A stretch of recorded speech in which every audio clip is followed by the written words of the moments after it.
Assalamualaikum semuanya. Berita terhangat bulan September 2017. Pasangan kanibal telah ditangkap dan ada spekulasi bahwa mereka bertanggung jawab atas pembunuhan sedikitnya 30 orang.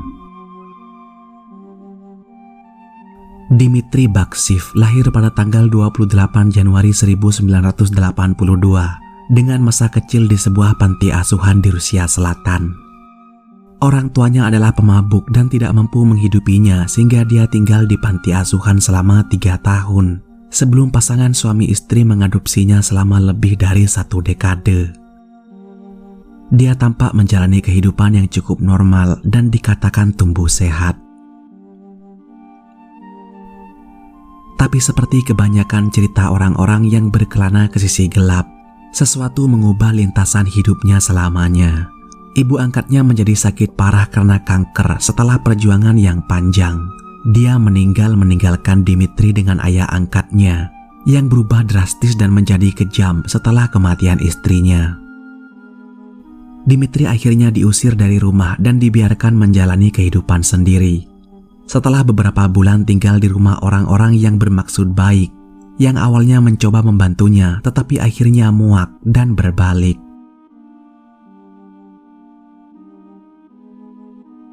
Dia pergi, dia menyerah menjadi tunawisma.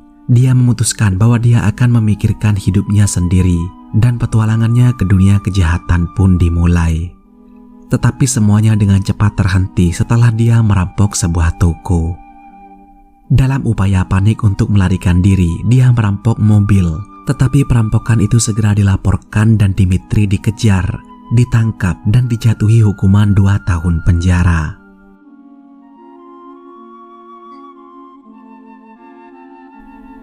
Ini menandai awal dari fase lain dalam hidupnya di mana dia kesepian dan sendirian. Dia tidak punya teman atau keluarga untuk mengunjunginya, tetapi yang dia butuhkan lebih dari sekedar orang untuk bergaul, melainkan sarana penghidupan sehingga dia bisa mendapatkan tempat tinggal dan makanan untuk dimakan. Segera setelah meninggalkan penjara, dia mendapatkan pekerjaan di lokasi konstruksi dan mulai mendapatkan penghasilan yang cukup untuk memenuhi kebutuhan hidup. Hal itu tidak membuatnya menjadi orang yang bergaul karena rekan kerjanya menyatakan bahwa dia sering menyendiri dan lebih suka berkeliaran di bar di mana dia tidak pernah minum dan menghabiskan waktu bersama para pemabuk dan pecandu narkoba.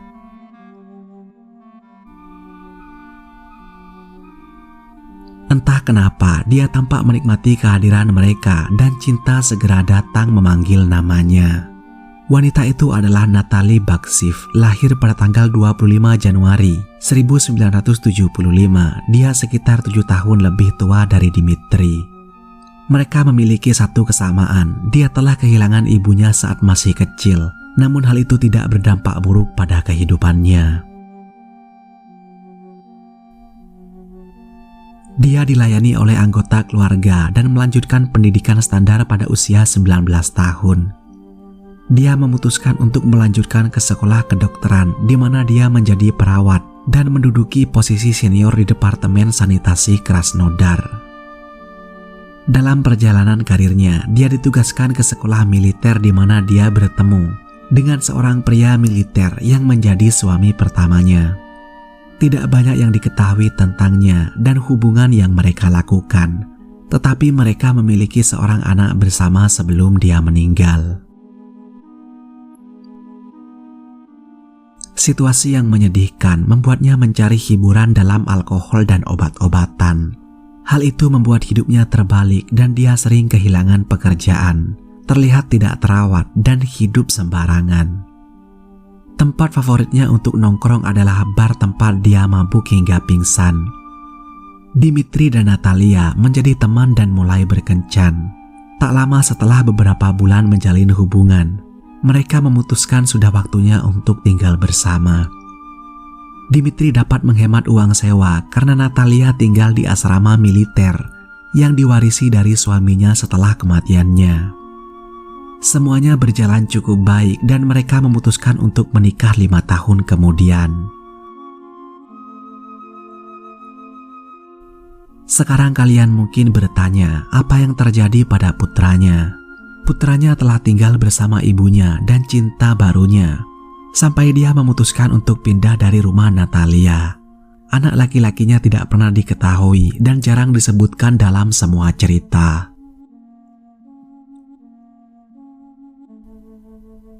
Pasangan kanibal sudah memutuskan untuk memulai kehidupan baru. Tetapi ternyata mereka telah berjalan bergandengan tangan menuju pergolakan neraka untuk mengabadikan kengerian yang tidak dapat disebutkan namanya. Sebuah penemuan mengejutkan pada tanggal 11 September 2017.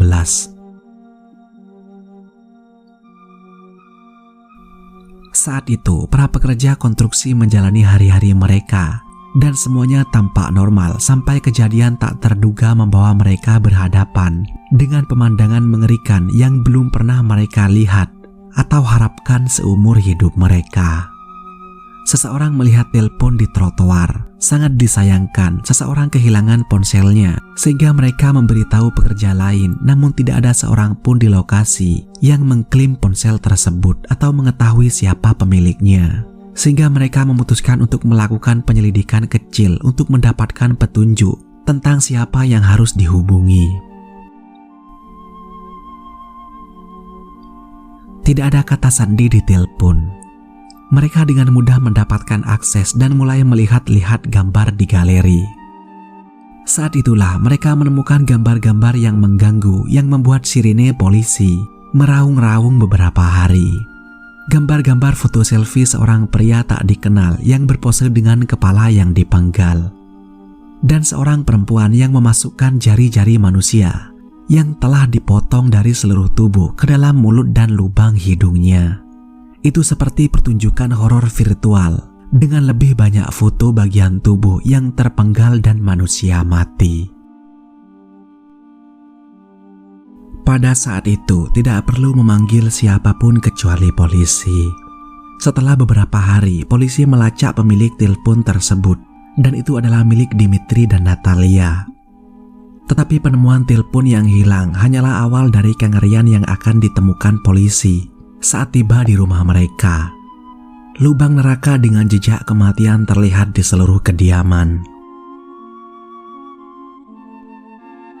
Selama penggerebekan, polisi menemukan foto mayat di berbagai negara bagian yang mengerikan, termasuk pasangan yang mengambil pose mengerikan dengan mayat di lemari es. Ada juga bagian tubuh manusia di dalam toples, potongan dari kulit manusia, dan bagian tubuh yang membeku. Menjadi sangat jelas bahwa pasangan itu bukan hanya pembunuh, tetapi juga kanibal yang telah melakukannya selama bertahun-tahun. Tapi untuk para subscriber saya, jangan terburu-buru, saya akan membahas detail kejahatan mereka dan bagaimana semua itu dapat terjadi. Selain penemuan-penemuan tercela itu, terdapat buku resep tulisan tangan tentang cara menyiapkan bagian-bagian tubuh manusia yang berbeda. Tampaknya buku itu ditulis oleh sang istri Natalia, dan rekaman video tutorial tentang cara membongkar tubuhnya, mengukir jenis daging tertentu, dan lemak dari tubuh juga ditemukan. Jika kalian perlu istirahat untuk mengatur nafas, sekarang adalah waktu yang terbaik untuk melakukannya.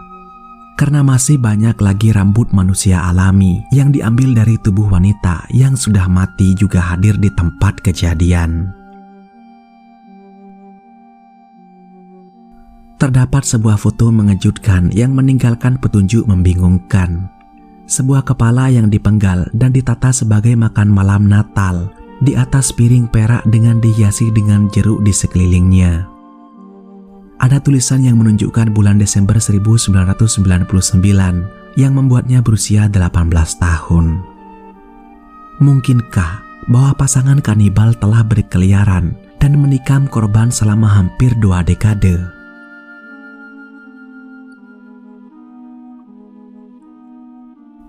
Strategi mereka adalah mencari orang-orang rentan yang berjuang melawan penyalahgunaan zat dan bentuk kecanduan lainnya melalui situs kencan atau tempat tidak jelas lainnya di mana mereka merasa kejahatan mereka tidak akan diketahui. Mereka kemudian akan membujuk mereka ke tempat terpencil atau rumah mereka dengan janji memberikan alkohol, lalu membius mereka dengan obat penenang yang disebut korvalol yang akan memudahkan mereka untuk menyerang dan membunuh. Bukti di rumah mereka mencerminkan keterampilan luar biasa dalam memotong-motong dan menyimpan mayat tubuh manusia yang membuat orang bertanya-tanya dari mana mereka mendapatkan keahlian seperti itu. Ketika pasangan itu ditangkap dan diinterogasi, mereka menyatakan bahwa mereka tidak bersalah. Hal itu membingungkan polisi, terutama karena ada foto mereka berpose dengan bagian tubuh yang awalnya dia klaim telah mereka temukan di semak-semak dan memutuskan untuk berfoto bersama mereka. Setelah diinterogasi lebih lanjut, mereka akhirnya mengaku telah membunuh seorang wanita berusia 35 tahun bernama Elena. Dia adalah seorang pelayan di sebuah bar dan tinggal dekat dengan pasangan itu. Tetapi tidak jelas apa hubungan yang mereka bagi dan seberapa kenal mereka satu sama lain. Yang jelas adalah bahwa pasangan itu telah membunuh, memotong-motongnya, kemudian memasak dan memakan jenazahnya. Selama penyelidikan, diketahui bahwa ketiganya saat itu sedang nongkrong di blok apartemen kosong dan menenggak sebotol alkohol. Ketika terjadi pertengkaran sengit, Natalia dilaporkan mulai menuduh Elena mencoba merayu suaminya dan keduanya mulai bertengkar. Sampai akhirnya Natalia meminta suaminya Dimitri untuk membunuh Elena.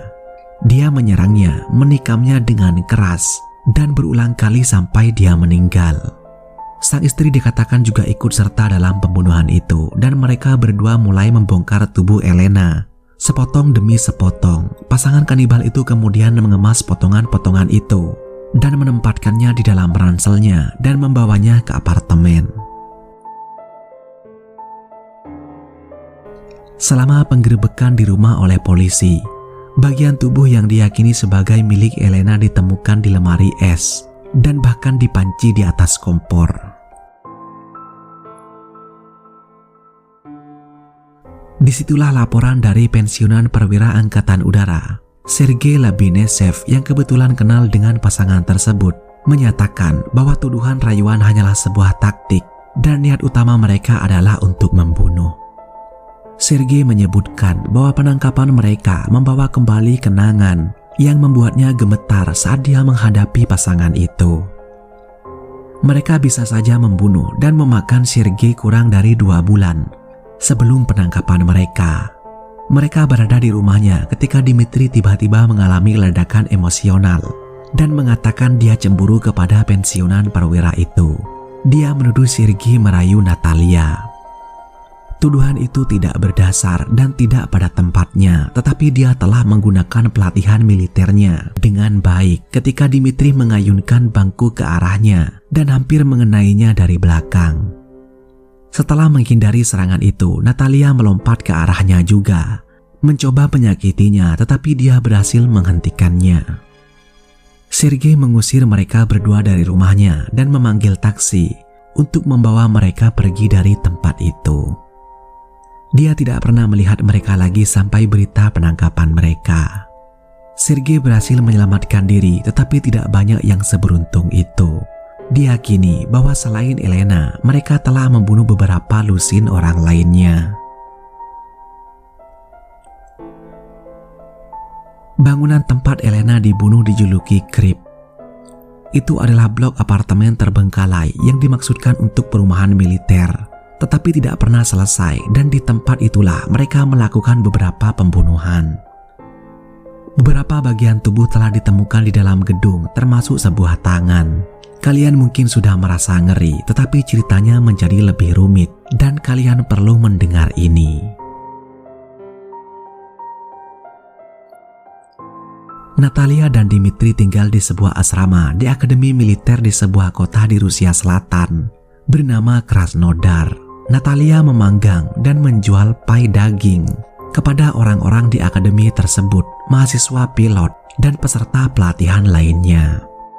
Dia bahkan pergi untuk memasok beberapa restoran lokal. Hal itu cukup meresahkan, tetapi setelah penangkapan, hal itu menjadi rumor dan mencurigai bahwa dia telah menggunakan daging manusia untuk makanan yang dipanggangnya. Selama penyelidikan lebih lanjut dan wawancara terhadap orang-orang yang tinggal dan bekerja di dekat pasangan tersebut mengungkapkan bahwa mantan perawat yang berubah menjadi pembunuh dan kanibal itu juga telah mendekati pemilik restoran dan kafe dengan tawaran memasok daging kepada mereka dan bahkan mencari pekerjaan sebagai koki. Dia sepertinya sedang mencari pasar yang layak untuk menjual daging manusia.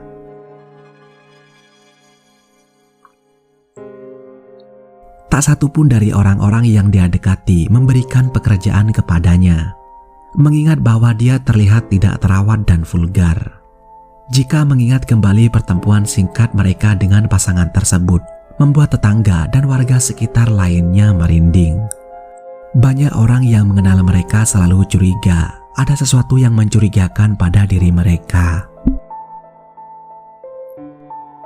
Sang suami selalu berpenampilan lusuh dan bau, sedangkan istrinya adalah seorang pemabuk kronis yang sering marah-marah. Tetapi mereka tidak pernah membayangkannya bahwa mereka menyembunyikan rahasia kelam. Tanda-tandanya ada di sana.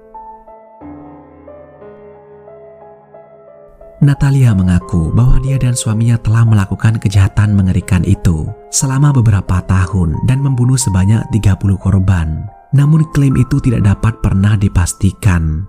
Namun nampaknya hal tersebut ada benarnya karena toples berisi acar daging manusia, kaleng daging manusia kukus, dan sedikitnya 19 potong kulit ditemukan di dalam rumah. Dimitri dan Natalia yang masing-masing berusia 35 dan 42 tahun pada saat itu ditangkap dan ditahan polisi. Pada saat yang sama, penyelidikan sedang dilakukan terhadap bukti yang ditemukan dan pengakuan mengejutkan mereka. Seorang psikolog diperkenalkan ke proses interogasi untuk mendapatkan informasi dari pasangan tersebut. Namun klaim mereka membunuh 30 pria dan wanita tidak dapat dikonfirmasi oleh polisi yang mengatakan bahwa mereka hanya memiliki cukup bukti yang menunjukkan kematian satu wanita.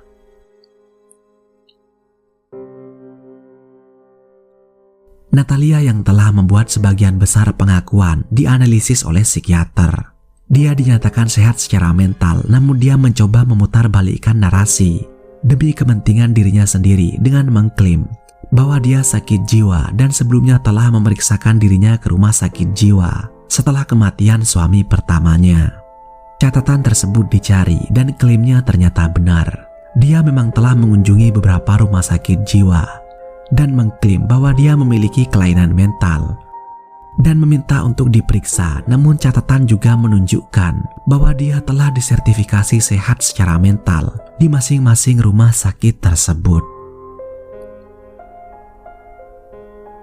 Pada bulan Februari 2019, hampir 2 tahun setelah mereka pertama kali ditangkap, Natalia dinyatakan bersalah atas penghasutan untuk melakukan pembunuhan dan dijatuhi hukuman 11 tahun 6 bulan kurungan penjara. Dia mengajukan banding atas hukuman tersebut, tetapi putusannya tetap dan dia masih menjalani hukumannya hingga saat ini. Sebaliknya, Dimitri dijatuhi hukuman 12 tahun 2 bulan untuk menjalani hukuman di penjara dengan keamanan maksimum. Namun tampaknya beban hukum terlalu berat bagi Dimitri yang meninggal dunia pada tahun 2020. Dia dikatakan menderita diabetes tipe 1 di penjara yang tidak dapat diobati. Teka-teki yang belum terselesaikan tentang apa yang sebenarnya terjadi, jumlah korban yang hidupnya dihabisi oleh pasangan kanibal, dan identitas mereka. Tetapi Natalia tetap dipenjara menjalani hukumannya, dan mungkin di tahun-tahun mendatang lebih banyak sorotan akan terungkap tentang kisah yang sangat suram itu. Kejahatan itu membingungkan, tetapi yang lebih meresahkan adalah bagaimana hal itu ditangani begitu cepat dan pasangan tersebut tidak dituduh melakukan kejahatan kanibal apapun. Dalam penyelidikan, semua foto berbeda dari tubuh yang dipenggal dan pecahan bagian tubuh yang dibekukan dikirim ke laboratorium untuk diperiksa. Vadim Bugayenko, kepala Departemen Investigasi Rusia, mengungkapkan bahwa semua jenazah adalah satu orang. Saat itu, kota tersebut sudah menjadi horor dengan berita tentang pasangan kanibal, dan orang-orang terkasih yang hilang mengkhawatirkan hal terburuk yang akan terjadi, yaitu orang-orang yang mereka cari telah dimakan oleh pelaku. Beberapa rumor menyelimuti kasus itu, tetapi komite yang dibentuk untuk menyelidiki masalah tersebut bersikeras bahwa hanya ada satu pembunuhan. Ada klaim bahwa akademi militer tempat mereka tinggal telah menyampaikan fakta palsu untuk menghindari keterkaitan. Mereka takut diseret ke dalam kasus itu karena dapat mempengaruhi reputasi lembaga tersebut. Banyak yang berpendapat bahwa hal itu seharusnya menjadi alasan untuk menangani kasus itu secara menyeluruh. Mereka juga percaya bahwa hukuman yang pasangan itu terima lebih ringan dibandingkan dengan kejahatan keji yang mereka lakukan. Bagaimana menurut kalian?